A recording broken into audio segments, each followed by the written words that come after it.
Les Hunters in the Dark s'intéressent à énormément de domaines qui tournent autour de l'occulte. Il y a du coup un ouvrage en particulier qui a attisé ma curiosité récemment et qui reste à mon sens un incontournable, la Bible satanique. Pour amorcer ce dossier, il est nécessaire de préciser à quel satanisme j'ai affaire, car il en existe plus d'un. Il s'agit ici du satanisme lavéien, non pas du satanisme théiste, dans le sens où Satan n'y est absolument pas considéré comme une divinité. Nous parlons dans cet ouvrage d'une incarnation, d'un symbole représentatif des maîtres mots de cette philosophie, liberté et individualisme. À vrai dire, Anton LaVey, l'écrivain de cette Bible, aurait très bien pu choisir une autre image que celle de Satan pour représenter cette forme particulière d'athéisme. Alors pourquoi avoir choisi l'image de Satan ? Eh bien, LaVey a fait ce choix pour un certain nombre de raisons. Pour bien les comprendre, il faut saisir dans quel contexte historique il a donné naissance au satanisme lavéien. La Bible satanique a été publiée en 1969 aux États-Unis. À cette époque-là, la société se décomplexait, entre manifestations anti-racisme ou contre la guerre au Vietnam par exemple, et la naissance de mouvements hippies. La provocation était de mise. C'est du coup dans cette idée de provocation en particulier contre les religions qu'est né le satanisme lavéien.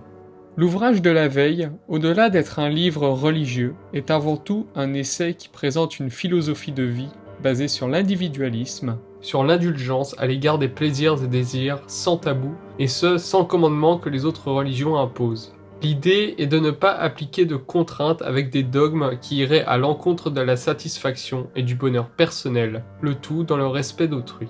La Bible satanique est construite de manière à parodier la Bible chrétienne pour mieux provoquer et déconstruire les propos qu'on y trouve. Ainsi, les valeurs du satanisme lavéien sont mises en valeur au profit des commandements chrétiens relégués au rang d'absurdité contraire à la nature humaine. Expliqué de cette manière, la Bible satanique semble être un ouvrage dont les propos sont tout à fait louables pour n'importe quel athée. Cependant, je n'ai pas pu me la procurer dans les rayons de la librairie où je me rends régulièrement. C'est mon libraire qui me l'a présentée pour la première fois en la sortant de l'arrière-boutique. Il m'a clairement expliqué que la Bible satanique est destinée à un public averti, et ne peut donc pas être exposée directement sur les étagères. Qu'est-ce qui fait que cet ouvrage est destiné à être vendu de cette manière ? Eh bien, il ne faut pas oublier que certains propos qui se trouvent en son sein peuvent être particulièrement incisifs et provocateurs. Si je prends un simple exemple, la vengeance fait partie intégrante du satanisme lavéien. L'expression dent pour dent est ici complètement appliquée, et dans les rituels sataniques que propose cet ouvrage, il est expliqué comment détruire un ennemi, notamment par vengeance, et uniquement envers les personnes qui le mériteraient. Pourtant, quelque chose cloche. Cette forme de satanisme est en grande partie athée. Pourtant, on trouve des rituels dans la Bible satanique. À vrai dire, l'explication est simple.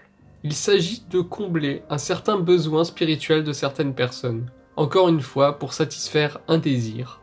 Dans le cas du rituel de destruction, on peut le comparer facilement à une cible de jeu de fléchettes décorée d'une photo de la personne qu'on déteste, ou alors à un sac de boxe à l'effigie de cette même personne. Donc ici, en aucun cas il est encouragé de faire preuve de violence directe envers autrui, il est énoncé juste une forme de défouloir émotionnel.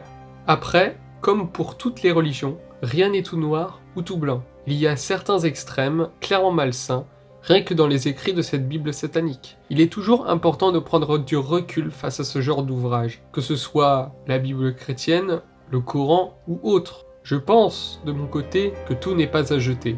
Loin de là, bien au contraire. Le sujet est même particulièrement passionnant et mérite sans problème d'être approfondi au gré de notre curiosité. Pour moi, au-delà des images populaires très sombres et macabres qu'on peut avoir du satanisme, on peut découvrir ici une philosophie de vie qu'à mon avis, beaucoup de gens suivent dans leur vie de tous les jours sans même savoir que c'en est très proche. Au final, c'est comme tout.